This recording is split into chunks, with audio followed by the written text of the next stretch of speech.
Je m'assieds dans une position qui me convient et dans laquelle je me sente bien. Je suis bien ancré sur mon assise et mon dos est droit. Je ferme les yeux.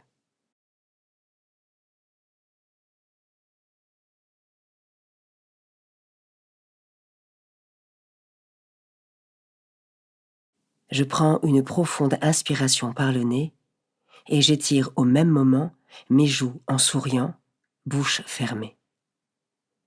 Je retiens ma respiration un instant, tout en souriant. Et j'expire par la bouche lentement, tout en relâchant doucement mes joues et toutes les zones tendues de mon visage.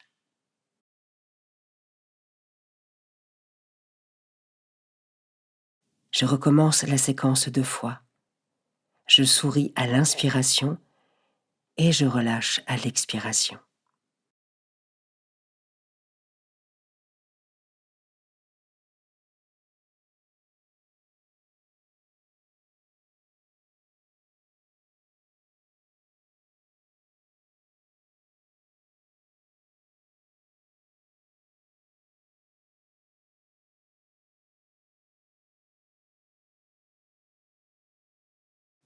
Je laisse ma respiration reprendre son rythme naturel et j'imprime sur mon visage un sourire détendu et naturel.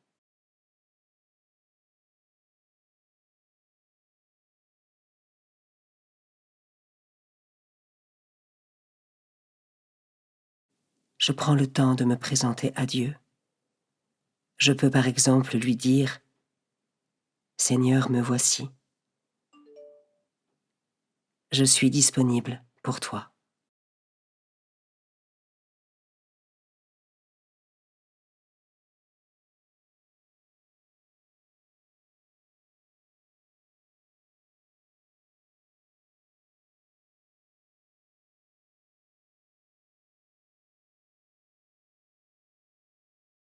Évangile de Jésus-Christ selon saint Jean, chapitre 18, verset 1 à chapitre 19, 42. En ce temps-là, après le repas, Jésus sortit avec ses disciples et traversa le torrent du Cédron. Il y avait là un jardin dans lequel il entra avec ses disciples. Judas, qui le livrait, connaissait l'endroit lui aussi, car Jésus et ses disciples s'y étaient souvent réunis. Judas, avec un détachement de soldats, ainsi que des gardes envoyés par les grands prêtres et les pharisiens, arrive à cet endroit. Il y avait des lanternes, des torches et des armes. Alors Jésus, sachant tout ce qui allait lui arriver, s'avança et leur dit « Qui cherchez-vous » Ils lui répondirent « Jésus, le Nazaréen. » Il leur dit « C'est moi, je le suis. »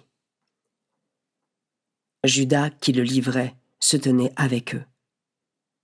Quand Jésus leur répondit « C'est moi, je le suis », ils reculèrent et ils tombèrent à terre. Il leur demanda de nouveau « Qui cherchez-vous » Ils dirent « Jésus, le Nazaréen. » Jésus répondit « Je vous l'ai dit, c'est moi, je le suis. Si c'est bien moi que vous cherchez, ceux-là, laissez-les partir. » Ainsi s'accomplissait la parole qu'il avait dite « Je n'ai perdu aucun de ceux que tu m'as donnés. » Or, Simon-Pierre avait une épée. Il la tira, frappa le serviteur du grand prêtre et lui coupa l'oreille droite. Le nom de ce serviteur était Malchus. Jésus dit à Pierre, « Remets ton épée au fourreau. La coupe que m'a donnée le Père, vais-je refuser de la boire ?» Alors la troupe, le commandant et les gardes juifs, se saisirent de Jésus et le ligotèrent. Ils l'emmenèrent d'abord chez Anne, beau-père de Caïphe, qui était grand prêtre cette année-là. Caïphe était celui qui avait donné aux Juifs ce conseil. Il vaut mieux qu'un homme seul meure pour le peuple. » Or, Simon-Pierre, ainsi qu'un autre disciple, suivaient Jésus.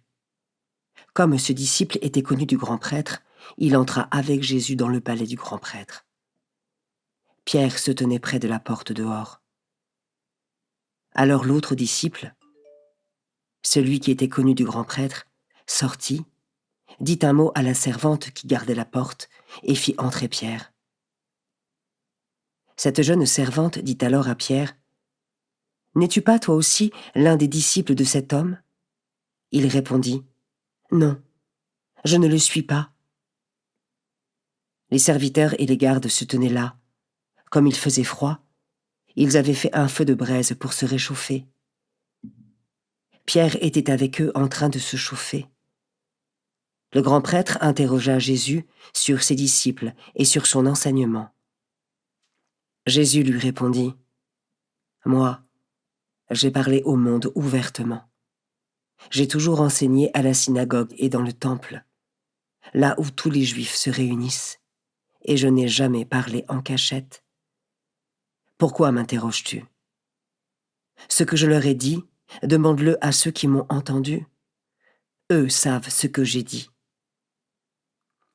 À ces mots, un des gardes, qui était à côté de Jésus, lui donna une gifle en disant, « C'est ainsi que tu réponds au grand prêtre ?» Jésus lui répliqua, « Si j'ai mal parlé, montre-moi ce que j'ai dit de mal. Mais si j'ai bien parlé, pourquoi me frappes-tu » Anne l'envoya toujours ligoter au grand prêtre Caïphe. Simon-Pierre était donc en train de se chauffer. On lui dit, « N'es-tu pas toi aussi l'un de ses disciples ?» Pierre le nia et dit, « Non, je ne le suis pas. » Un des serviteurs du grand prêtre, parent de celui à qui Pierre avait coupé l'oreille, insista. « Est-ce que moi, je ne t'ai pas vu dans le jardin avec lui ?» Encore une fois, Pierre le nia, et aussitôt, un coq chanta. Alors on emmène Jésus de chez Caïphe au prétoire. C'était le matin. Ceux qui l'avaient amené n'entrèrent pas dans le prétoire pour éviter une souillure et pouvoir manger l'agneau pascal. Pilate sortit donc à leur rencontre et demanda, « Quelle accusation portez-vous contre cet homme ?» Ils lui répondirent, « S'il n'était pas un malfaiteur, nous ne t'aurions pas livré cet homme. » Pilate leur dit, « Prenez-le vous-même et jugez-le suivant votre loi. » Les Juifs lui dirent, « Nous n'avons pas le droit de mettre quelqu'un à mort. » Ainsi s'accomplissait la parole que Jésus avait dite pour signifier de quel genre de mort il allait mourir. Alors Pilate entra dans le prétoire. Il appela Jésus et lui dit, « Es-tu le roi des Juifs ?» Jésus lui demanda, « Dis-tu cela de toi-même, ou bien d'autres te l'ont dit à mon sujet ?» Pilate répondit, « Est-ce que je suis juif, moi? Ta nation et les grands prêtres t'ont livré à moi. Qu'as-tu donc fait ?» Jésus déclara, « Ma royauté n'est pas de ce monde. Si ma royauté était de ce monde, j'aurais des gardes qui se seraient battus pour que je ne sois pas livré aux Juifs. En fait, ma royauté n'est pas d'ici. » Pilate lui dit, « Alors tu es roi. » Jésus répondit, « C'est toi-même qui dis que je suis roi. Moi, je suis né, je suis venu dans ce monde pour ceci, rendre témoignage à la vérité. Quiconque appartient à la vérité, écoute ma voix. » Pilate lui dit, « Qu'est-ce que la vérité ?» Ayant dit cela, il sortit de nouveau à la rencontre des Juifs, et il leur déclara, « Moi, je ne trouve en lui aucun motif de condamnation. Mais chez vous, C'est la coutume que je vous relâche quelqu'un pour la Pâque. Voulez-vous donc que je vous relâche le roi des Juifs » Alors ils répliquèrent en criant « Pas lui, mais Barabbas !» Or, ce Barabbas était un bandit. Alors Pilate fit saisir Jésus pour qu'il soit flagellé. Les soldats tressèrent avec des épines une couronne qu'ils lui posèrent sur la tête, puis ils le revêtirent d'un manteau pourpre. Ils s'avançaient vers lui et ils disaient « Salut à toi, roi des Juifs !» Et ils le giflaient. Pilate, de nouveau sortit dehors et leur dit « Voyez, je vous l'amène dehors pour que vous sachiez que je ne trouve en lui aucun motif de condamnation. » Jésus donc sortit dehors, portant la couronne d'épines et le manteau pourpre, et Pilate leur déclara « Voici l'homme. » Quand ils le virent, les grands prêtres et les gardes se mirent à crier « Crucifie-le! Crucifie-le » Pilate leur dit « Prenez-le vous-même et crucifiez-le. Moi, je ne trouve en lui aucun motif de condamnation. » Ils lui répondirent « Nous avons une loi, et suivant la loi, il doit mourir, parce qu'il s'est fait fils de Dieu. » Quand Pilate entendit ces paroles, il redoubla de crainte. Il rentra dans le prétoire et dit à Jésus « D'où es-tu » Jésus ne fit aucune réponse. Pilate lui dit alors « Tu refuses de me parler à moi ? Ne sais-tu pas que j'ai pouvoir de te relâcher et pouvoir de te crucifier ?» Jésus répondit « Tu n'aurais aucun pouvoir sur moi si tu ne l'avais reçu d'en haut. C'est pourquoi celui qui m'a livré à toi porte un péché plus grand. » Dès lors, Pilate cherchait à le relâcher, mais des Juifs se mirent à crier « Si tu le relâches, tu n'es pas un ami de l'empereur. Quiconque se fait roi s'oppose à l'empereur. » En entendant ces paroles, Pilate amena Jésus au dehors. Il le fit asseoir sur une estrade, au lieu dit le dallage, en hébreu Gabbatha. C'était le jour de la préparation de la Pâque, vers la 6e heure, environ midi. Pilate dit aux Juifs « Voici votre roi. » Alors ils crièrent « À mort! À mort! Crucifie-le » Pilate leur dit « Vais-je crucifier votre roi ?» Les grands prêtres répondirent « Nous n'avons pas d'autre roi que l'empereur. » Alors il leur livra Jésus pour qu'il soit crucifié. Ils se saisirent de Jésus, et lui-même, portant sa croix, sortit en direction du lieu dit le crâne, ou calvaire, qui se dit en hébreu Golgotha. C'est là qu'ils le crucifièrent, et 2 autres avec lui, un de chaque côté, et Jésus au milieu. Pilate avait rédigé un écriteau qu'il fit placer sur la croix. Il était écrit « Jésus, le Nazaréen, roi des Juifs ». Beaucoup de Juifs lurent cet écriteau, parce que l'endroit où l'on avait crucifié Jésus était proche de la ville, et que c'était écrit en hébreu, en latin et en grec. Alors les grands prêtres des Juifs dirent à Pilate « N'écris pas roi des Juifs, mais cet homme a dit « Je suis le roi des Juifs ». Pilate répondit « Ce que j'ai écrit, je l'ai écrit. » Quand les soldats eurent crucifié Jésus, ils prirent ses habits. Ils en firent 4 parts, une pour chaque soldat. Ils prirent aussi la tunique.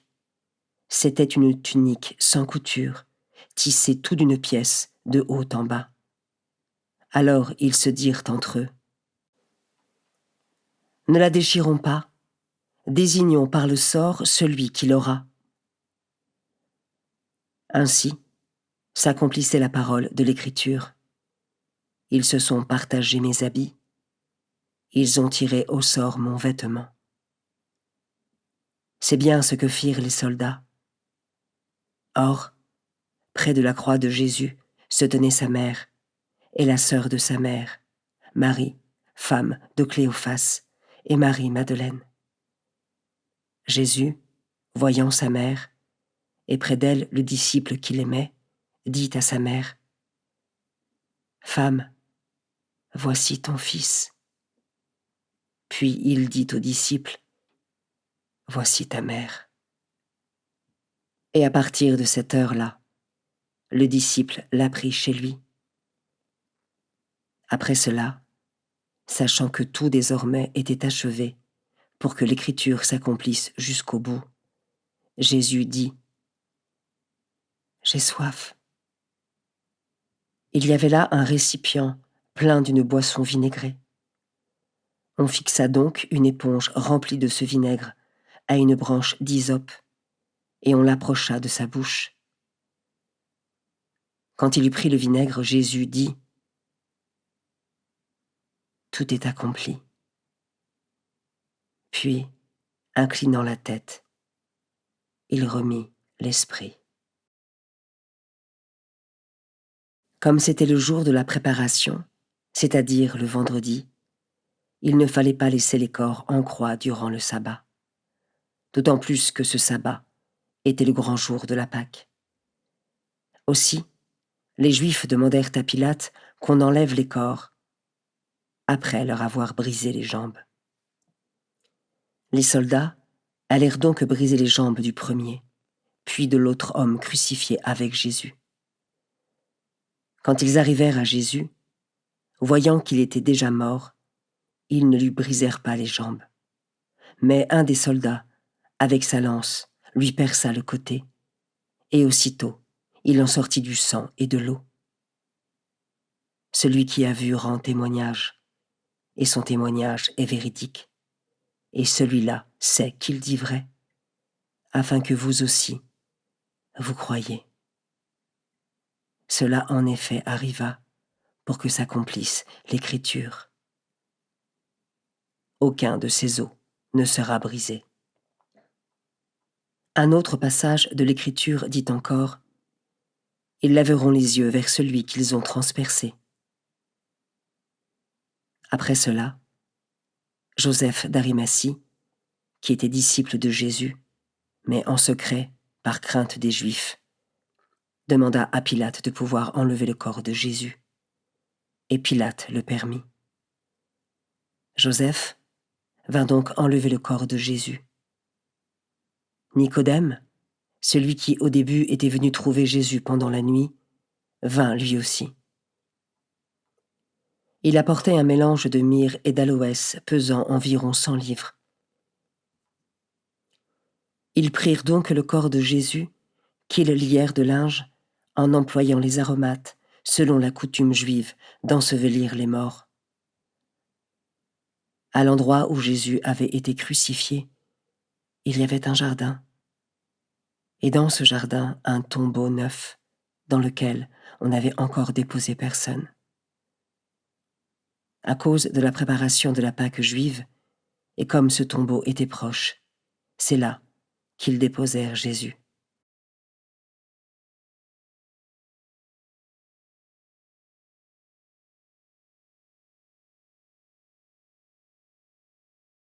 Je commence par méditer ce verset. « N'es-tu pas toi aussi l'un des disciples de cet homme ?» Il répondit, « Non, je ne le suis pas. » Les paroles de Pierre sont sans appel. Par 3 fois, il affirme ne pas connaître le Christ et ne pas faire partie des siens. Mais ai-je conscience que par nos péchés, c'est-à-dire tout ce qui va à l'encontre de la parole de Dieu et qui nous coupe de son amour, nous pouvons, nous aussi, parfois renier le Christ ?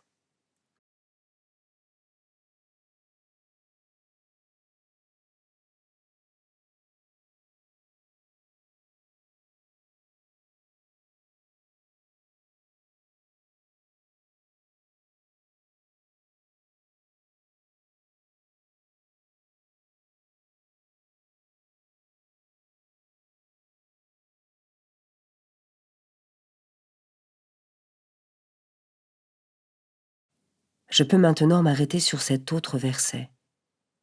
Or, près de la croix de Jésus, se tenait sa mère et la sœur de sa mère, Marie, femme de Cléophas, et Marie-Madeleine. Jésus, d'habitude suivi par ses disciples et par les foules, se retrouve délaissé, avec seulement une petite poignée de personnes au pied de la croix. Je peux prendre un temps pour m'imaginer la scène, m'y projeter et demeurer quelques instants auprès de Jésus souffrant sur la croix.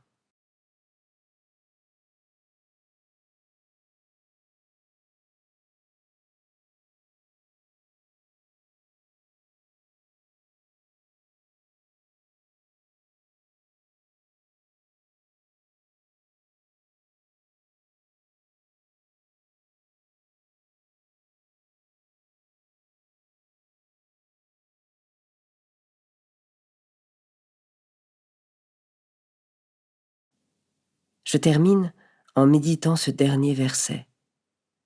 Après cela, Joseph d'Arimathie, qui était disciple de Jésus, mais en secret par crainte des Juifs, demanda à Pilate de pouvoir enlever le corps de Jésus. Joseph d'Arimathie, par le contexte de son époque, devait faire preuve d'une grande prudence quant à sa relation avec Jésus. Malgré le risque encouru, il s'exécute en allant chercher le corps du Christ. Si de mon côté je peux vivre ma foi librement, est-ce que je la vis dans la tiédeur, craignant le regard des autres, ou est-ce que j'arrive à la vivre pleinement, en véritable témoin du Christ ?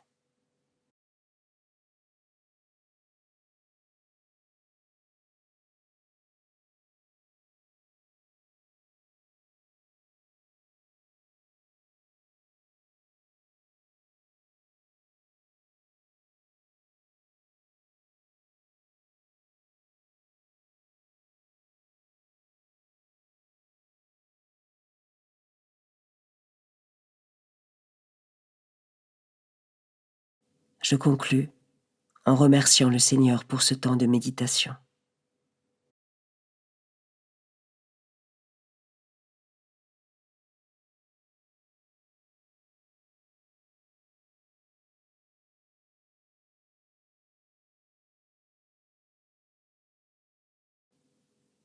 Belle journée et à demain.